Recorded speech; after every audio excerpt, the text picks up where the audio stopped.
Hello, welcome to everyone. We'll begin this event in 5 minutes. See you in a bit.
Okay, here we go.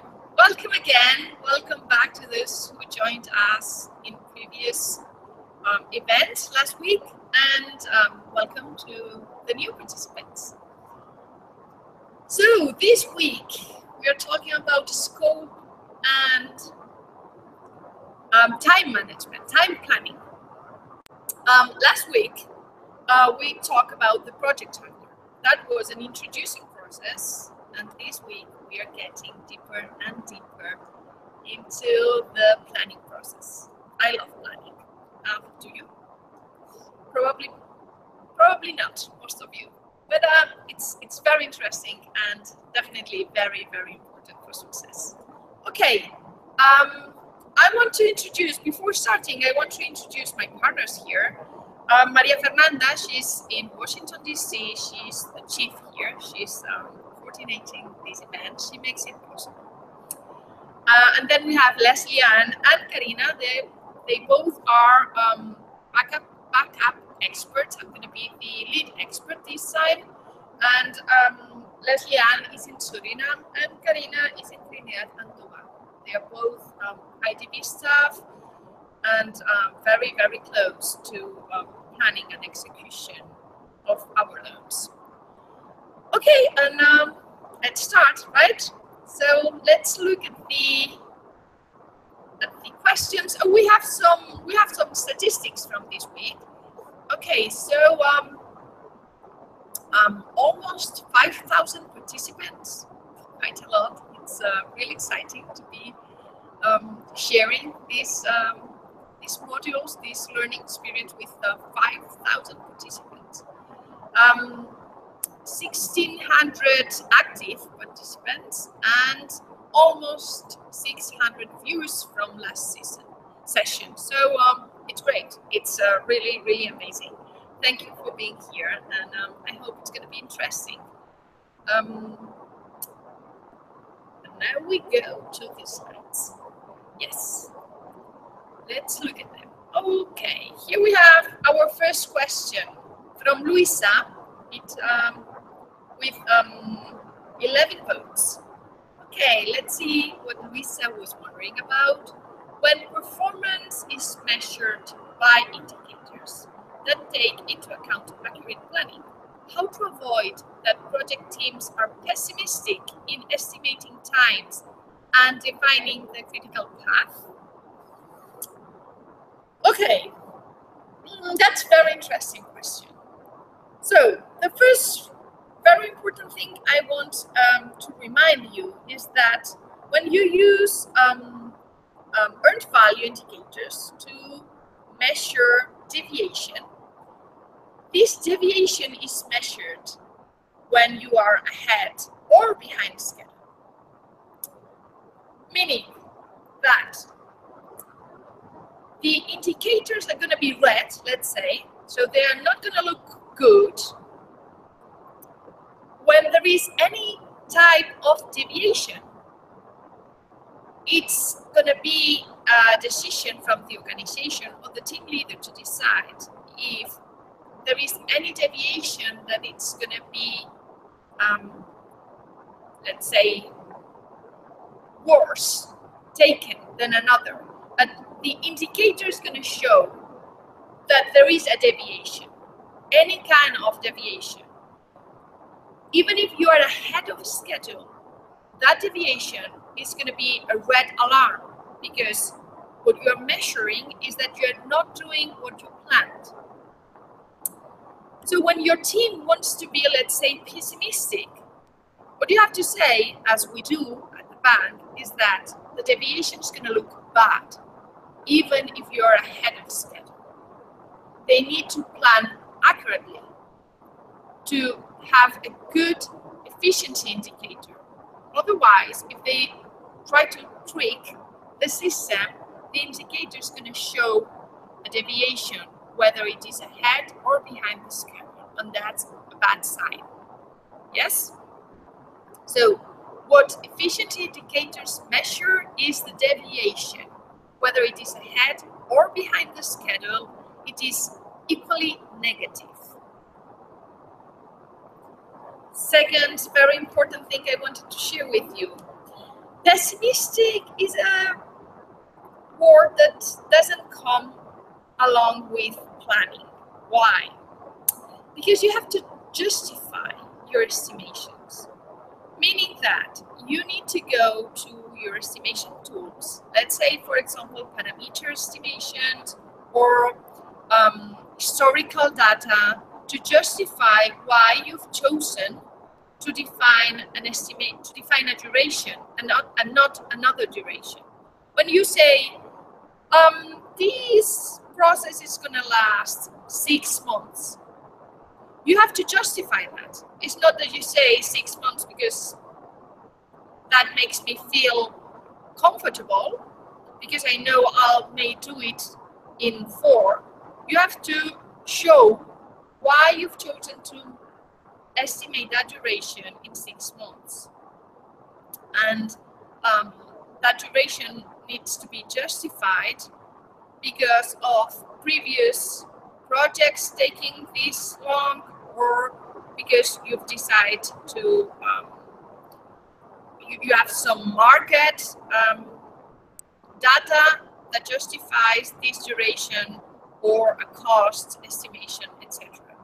So being pessimistic is not an option when your estimation is justified by data, which is the right way to do it. Let's go to the next question.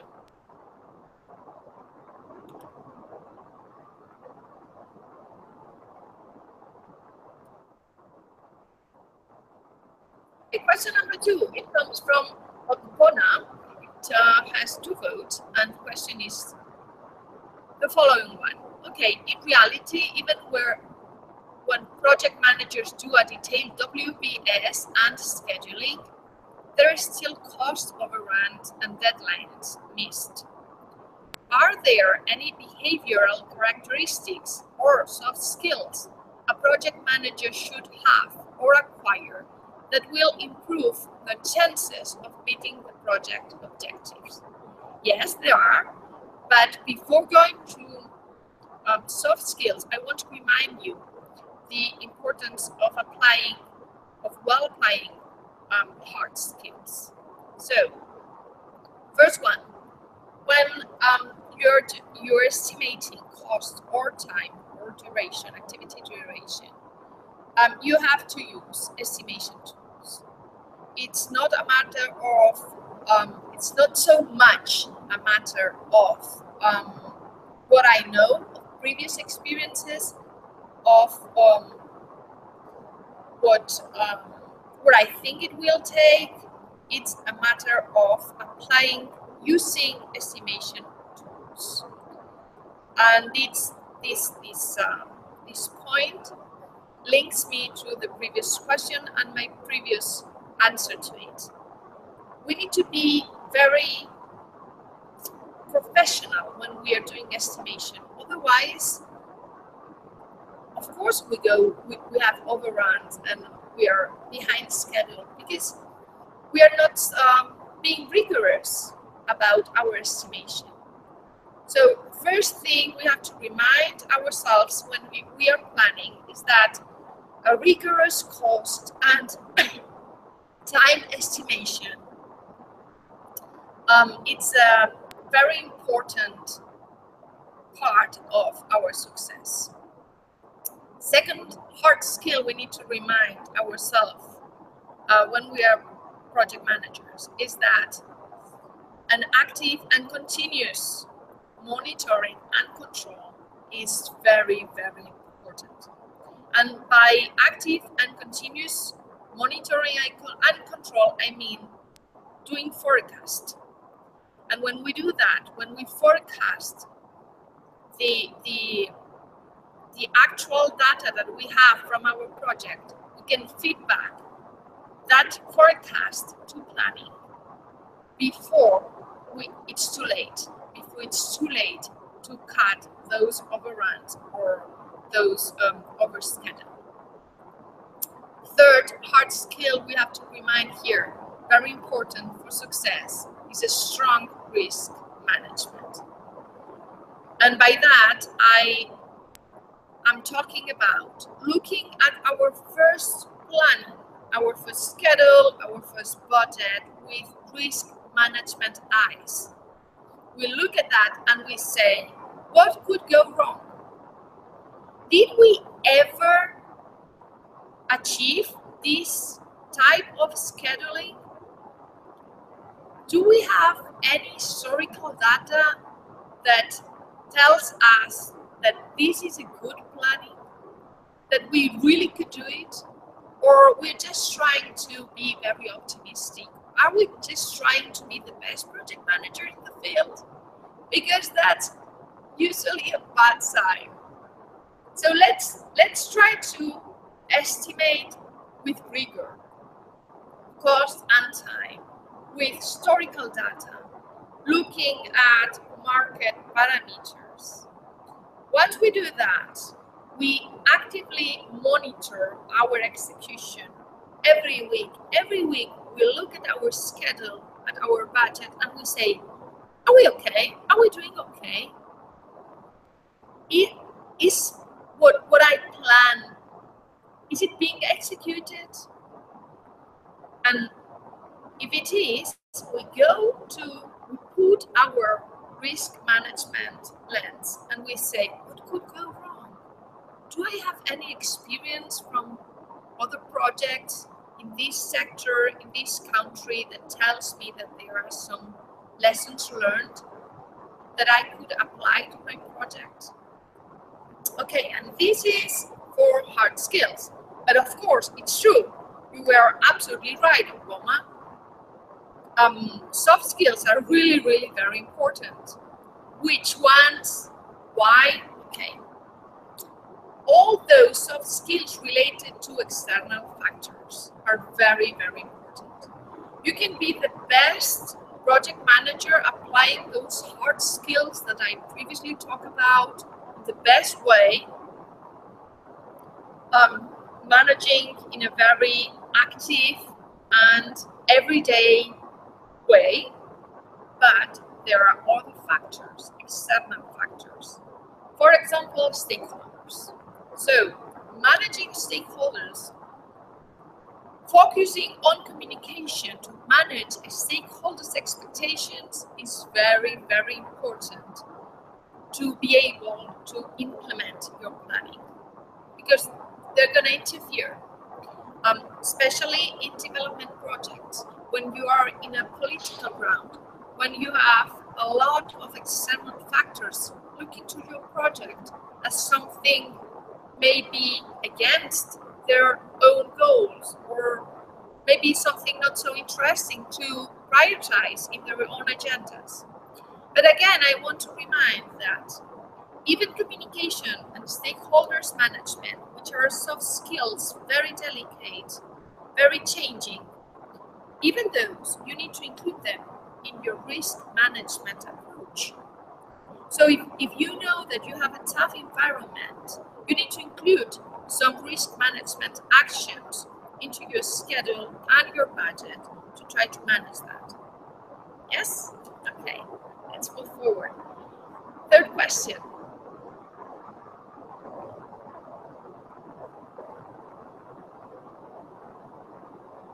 Question number 3 from Jose, 7 votes.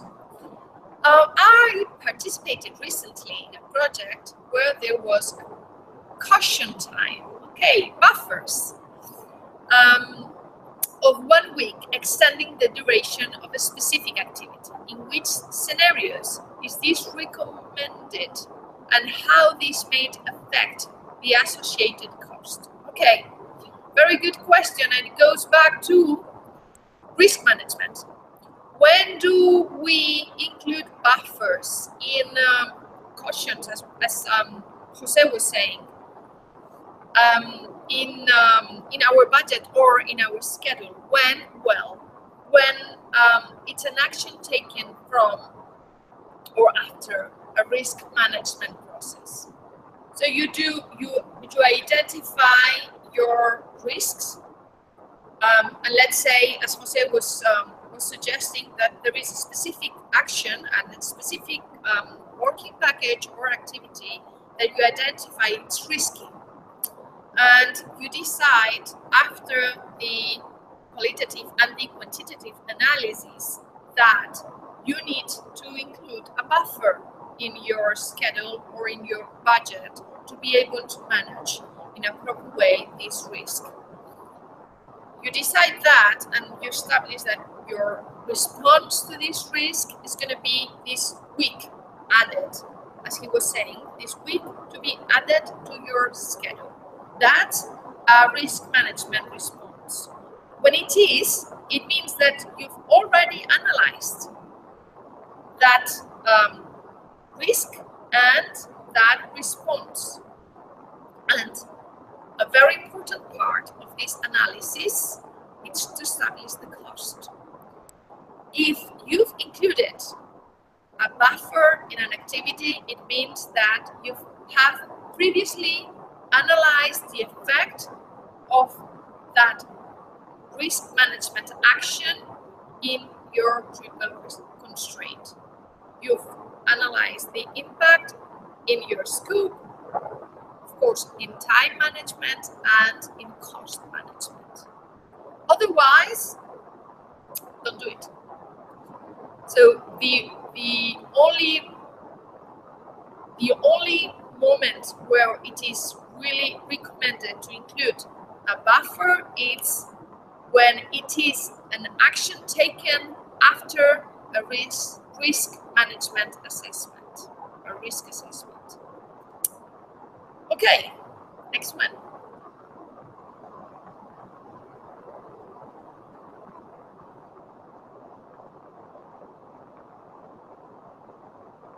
Do we have another one?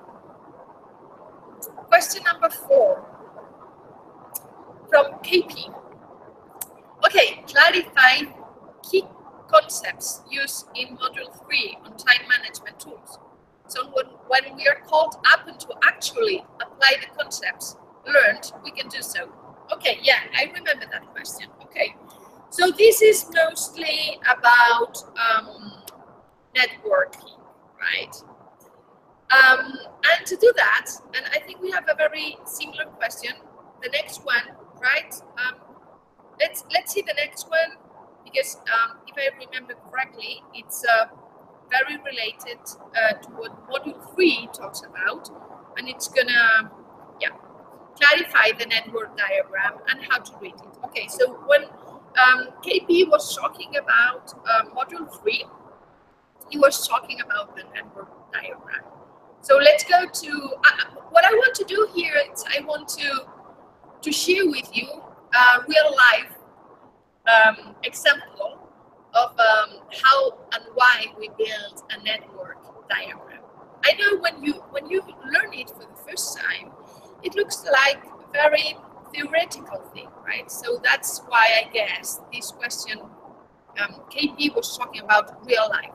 How do we apply that? So what I want to do with you is I want to share my screen, and I want to build a very simple example on how to use this concept of diagram. But before doing that, I want to remind you the 3 very most important things about building a schedule. The first one is that the first action you need to do when you're planning your schedule is to establish activity duration. Okay, so you establish activity duration, and now I'm going to share my screen and begin to work this with you so that we can see how it works in real life. And when I say in real life, I mean using planning software, right? Because that's what we use when we are doing time planning in a real project. So let's look at this very, very, very simple project. I say this is my WBS. I say my project objective is to build a school. In order to do that, I have 3 working packages. First one, design. Second one, supervision. Third one, works. Okay? As I said, very simple project. We all wish we had those very simple projects, right? So, okay, here it is. We have our WBS, and now I want to begin building my schedule. Well, here I have, again, this is a Gantt chart in order to build my schedule. And here I have, again, as you can see, my objective, okay, to build a school. First, working package, design. Second one, supervision. Third one, works. Yes? First thing I have to do, activity duration. Let's say design takes me 20 days. Remember that when you are using any planning tool, this is my favorite, but there are others in the market, you always work with labor days, okay? So we need 1 month, 20 days to do the design. And then supervision is going to length, let's say, 120 days, so 6 months, okay? 6 months. And then I say, okay, my works are going to have a duration of 80 days, 80 labor days, so 4 months. But supervision is going to be 120 days because I want the supervisor to be in place a month before my works start, because I want him or her to look at the design and make sure it's a good design and it's feasible. And then the supervisor is going to stay there for 20 more days after work's finished, because he or she needs to finish everything and close up the works and blah, blah, blah. Okay, that's my duration estimation for my working packages. What's the second thing I need to do in order to build my schedule? And that's a very important one. I'm not going to use dates. I'm just going to decide the date the project starts or finishes. But I'm not going to introduce dates to build my schedule. How do I build my schedule? With precedences and dependencies. Meaning, what I have to ask myself is, okay, I'm going to begin with the design. Design is going to start when my project starts. Can I start right away with supervision? No, I need design to be finished before I start the supervision. So that's a dependency, and there I introduce that design is a predecessor for supervision. Here it is. That's how I introduce that. That's a finish to start dependency. We have others. We're going to use more examples, other dependencies, so that you can see how they look and how they look in a Gantt chart, and why do we need to build this network. So instead of saying, okay, let's start with supervision in August, in order to do a proper schedule, we're going to say, I don't know when supervision is going to start. Supervision is going to start when design finishes. That's a predecessor. And here we are beginning to build our network, okay? And then works. What do I need to have in order to be able to start with works? Well, I need to have design, that's for sure. And what else? I previously said that I wanted works to start 20 days after supervision, right? Because I wanted the supervisor to be there 20 days before and begin preparing everything, making sure that everything is ready to start with works. That means that supervision is a predecessor also for works, but it's another type of predecessor, because I don't want supervision to finish in order to be able to start works. What do I want? What's the dependency between those two working packages? Okay, I say, well, supervision number 4, work package number 4, is a predecessor of work package number 5. What kind of dependency do they have? They have a start. Okay, if I say that, I'm saying that supervision and works are going to start the same date at the same time. Is that what I want? No, that's not what I want.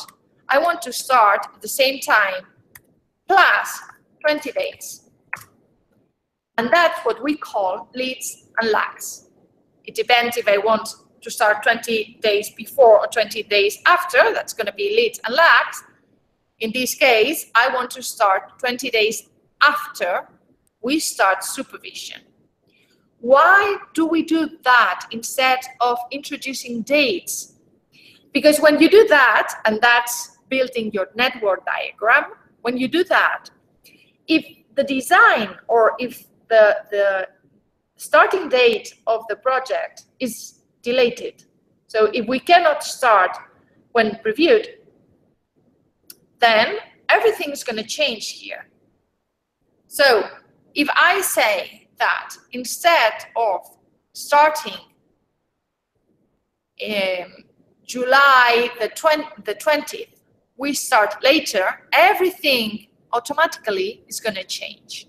If we introduce dates, then your monitoring is going to be exhausting because you're going to have to recalculate every time and change all the dates, and that doesn't make any sense. Okay, then now let's go back to our WBS.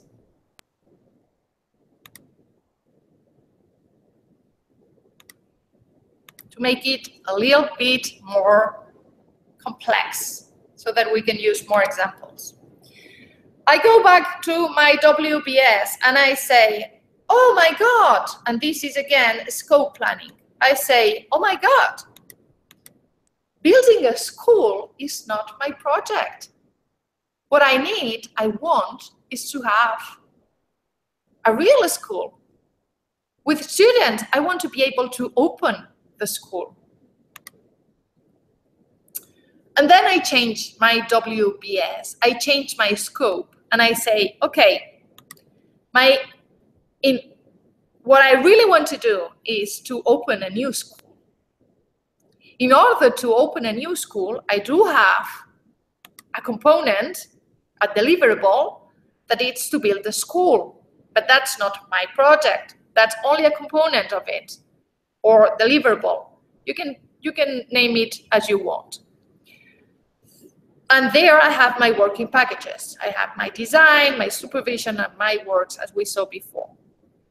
But I also need teachers. So I have another component here. I need to hire teachers. That's my first working package in this deliverable or component. And I need to train them. Yes? And I have another one. I need proper classrooms. And by proper classrooms, I mean I need furniture in them and some learning materials. Yes? So, as we are planning, I go back to scope planning.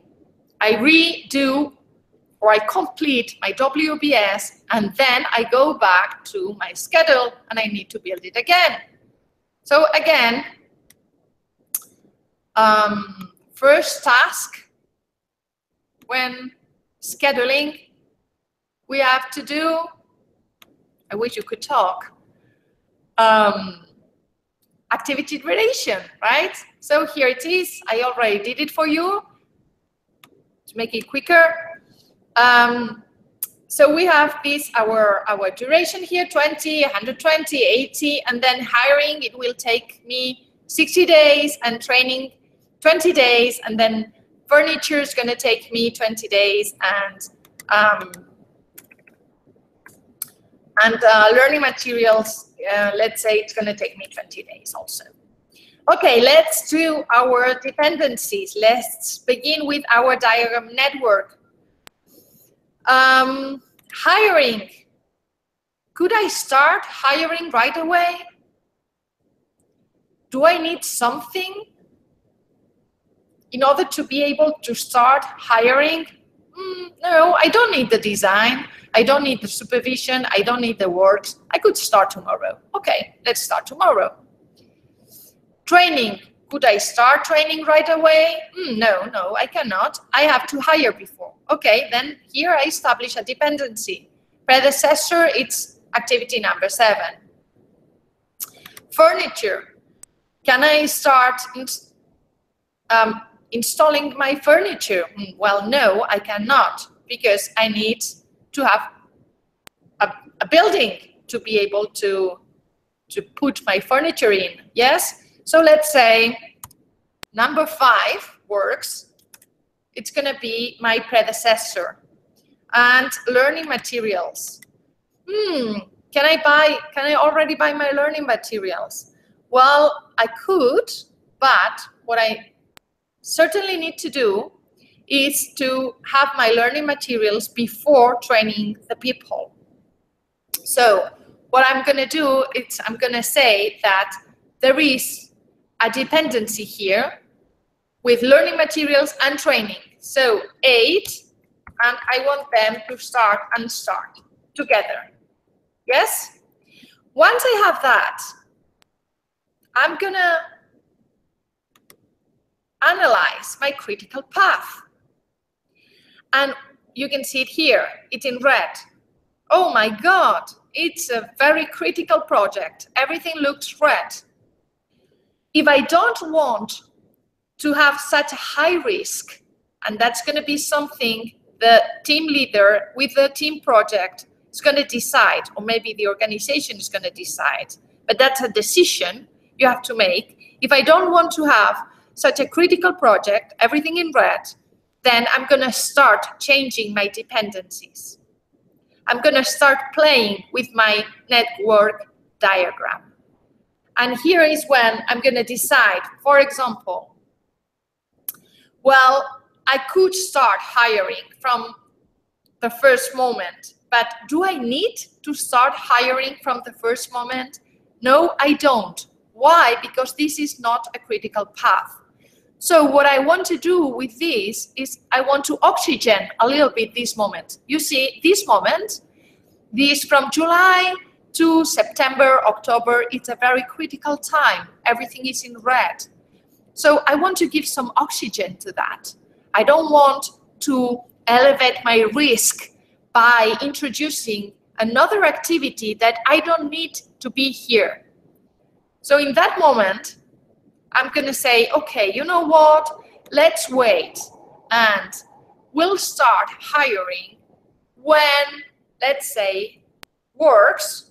So number 5 has already started, and it's, why not, 20 days after starting. Okay, and then I'm going to look at my schedule again, and I'm going to see that everything is in red now. So I was trying to relax my project, and now it's even worse. That's the way I'm going to decide. Here, let's say here, it's the highest risk that I can accept. All my activities are on the critical path. Playing with my schedule is going to change that.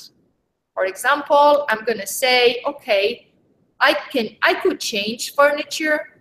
I could buy furniture and storage furniture in order to change that. And let's say I'm going to start with furniture right away or after. I'm just playing around, so I'm just going to wait until the design is done. Okay, I've changed that. Now that's not a critical task, so risk is lower than before. But it means that I'm going to need to storage the furniture. And this storage is going to add cost to my budget. So I'm reducing risk through scheduling, and I am adding some cost because of this decision to my budget. This is my network diagram. That's why it's so important for you to learn how to work with a network diagram. Even if afterwards, when you do it with your software, as you can see, it's much more simpler than it looks when you're just learning the tool. But these dependencies and predecessors, let's say, game, this is the most important tools you need to manage in order to do a good schedule. I wanted to take some time. Okay, I'm back. Yes. I wanted to take some time to answer these two questions because there were others related to that, and because I know that first time you see the networking diagram, you say, what the hell is this? Why, whenever I'm going to use this tool? Well, believe me, all the time, all the time. Okay, let's go to the next question. I love scheduling. I don't know if it's evident to you, but I think it's key piece of a very good planning. Question number 6, Federico. What is Federico? Okay, here it is. Is it recommendable to take advantage of the backward path, the path, to start activities later than originally planned? I wonder, how do gaps look like in a schedule through the eyes of stakeholders and the highest level of an organization? Okay, I hope, Federico, you got some answer to your question with my previous example. As you maybe remember from the example we were working on in this Gantt chart, there was one activity that I could move because it was not on my critical path. That one, I could have done the backwards pass in order to decide when was the last moment when I could start this activity. I think it was hiring. So with hiring, in that example, it would be very, very recommendable to do the backward pass and say, okay, I'm not going to start right away because I don't need to, and I want to lower pressure at the beginning of the project, but when is the last moment when I could start this activity? That's the question you ask yourself when you're doing this backward pass. When is the last moment when I could start this activity that I really don't need to start right away, and that I want to push back because I want my resources to focus on the critical path. Okay, so when do that? When changing the activities to their last starting moment. And when is the last starting moment? That's what the backward path or pass is going to tell you. When do that? When you want your resources, when you have limited resources, or when you want your resources to focus in critical path because you want to lower risk. Yes? So again, if you have limited resources, and we always do, the recommendation is focus your team and your resources on the critical path and move to a second moment, to a last, maybe not the last moment when you can start your activities back, but to another moment, a more relaxed moment, your non-critical activities. Let's look at the slides again.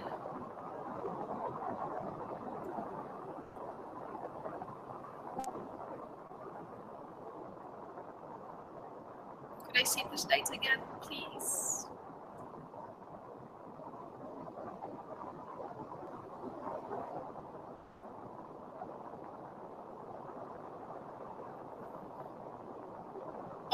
priorities. Question number 7. Is there any suggested limit of critical paths, considering any of the listed tasks may take longer than expected? Okay, let's go to the answer to that question. And stay here. Don't change it. We're gonna stay here a little bit. Okay. Who's gonna decide on the limit to number of critical paths? Is the organization. So there is a concept called tolerance to risk, and that's something that you need to describe, or you need to look at in your risk management plan. So a very important concept to describe in a risk management plan is the tolerance to risk of the organization. If the tolerance to risk is very high, then you can have more critical paths. If it's very low, try not to have more than one. But what's very important here is that cost and time is always related to risk tolerance.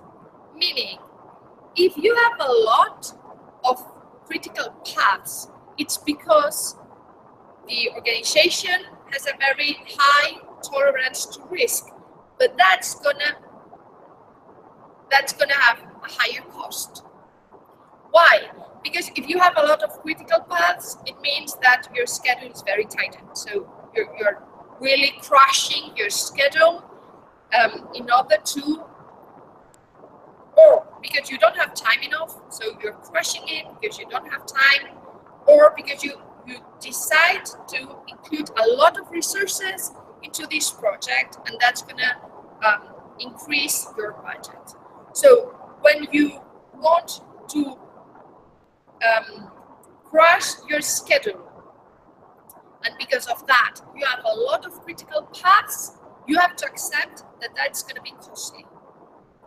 If you want, on the other way around, if your tolerance to risk is very low, and you don't want to have more than one critical path, then you need to know that your time is gonna be higher. You're gonna spend more time executing this project.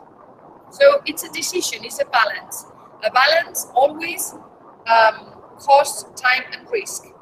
Those three concepts or constraints are gonna always play a different roles in your priorities, and that's something you need to decide. Okay, next question.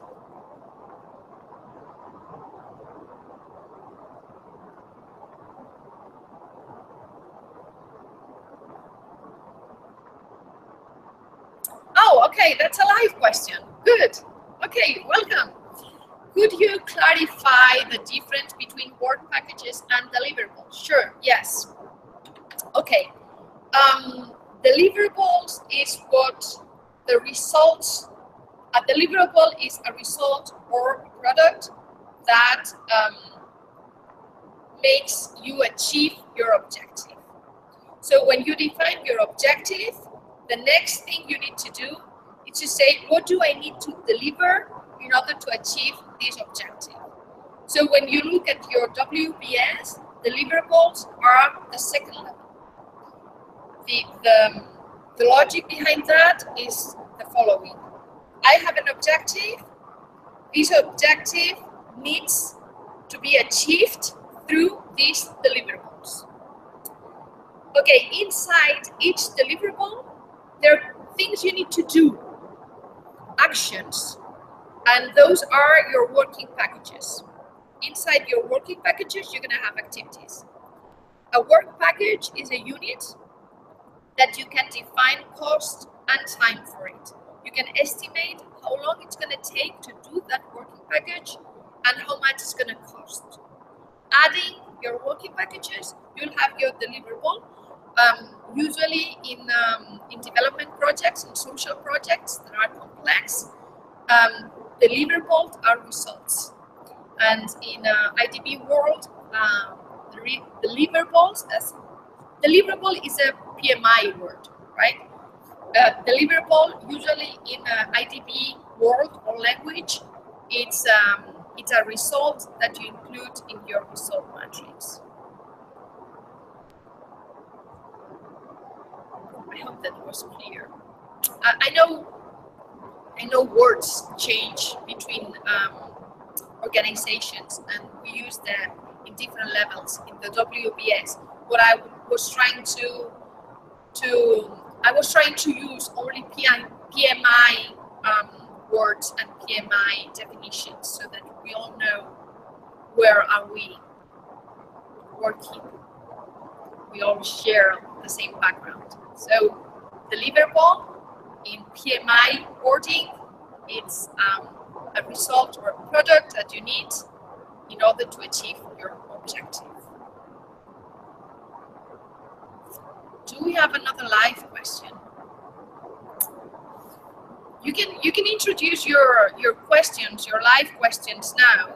I know time management, it's a tough module, and you probably have a lot of questions, so go ahead. Introduce them in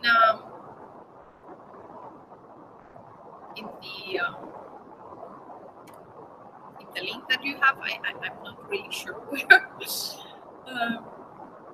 You have to be in Google Chrome, and then you can introduce your questions there. Okay, if we don't have any more questions, could we go back for a little bit to not the last question, the question before that one, because it was a long one. Oh, okay, we do have another live question. Is it possible to have two critical paths? Sure, yes, it is. It's possible to have it's possible to have all critical paths, that all your paths in the project are critical, meaning you have to start and finish all of them in the project duration. So yes, it is possible. As I said, it depends on your tolerance to risk. If you have a very high tolerance to risk, you're gonna crash your schedule in such a way that a lot of your paths are gonna be critical. Why? Because you're gonna link them. You're gonna try to link all of them and to make them all dependable, and you're gonna have very few resources to focus on your working packages. So your schedule is going to be very, very tight. But that depends on your tolerance to risk. And probably it's going to be costly because you need to work with a lot of resources at a time.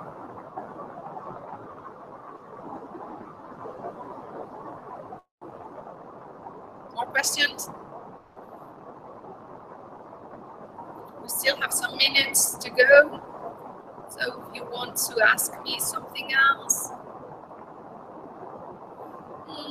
Not so many questions about scope. In PERT method, the mostly used method in project, is the PERT method the mostly used method in project management? I don't think so. That depends on industries, but I don't think so. I cannot confirm it because I haven't read any statistics on that, but I wouldn't say so, no. I think that the most used method in project management for estimation, in fact, is historical data. I think we just take historical data, we do a very superficial estimation, and we add that.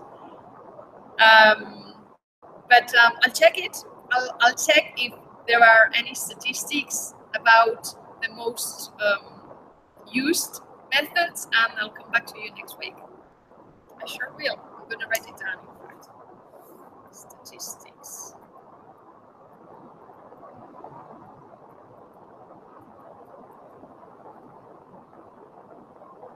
Anything else?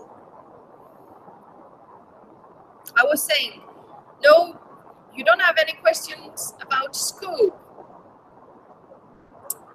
Was it very easy? Planning scope can be tricky though, because you have to remind that what you include in your scope, it's going to mean budget. So it's very important to say, to make sure that you include all the work that you need in order to achieve your objective, but only the work that you need in order to achieve your objective. And sometimes your stakeholders are not going to understand that because they have different agendas and they want to use the budget or that project to get something that they need for the ministries or for the departments. So they're going to think, okay, that could be included in your scope, and that's called scope creep.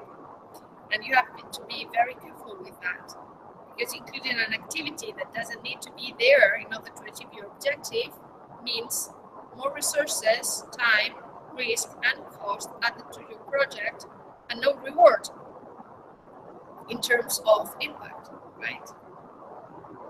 Okay, so I think we don't need, we don't have more questions. I just want to remind you that we have another live session in 1 week, and we'll be here again answering your questions. Just send them to us, and thank you so much for being here. I hope it was useful, and have a lovely weekend.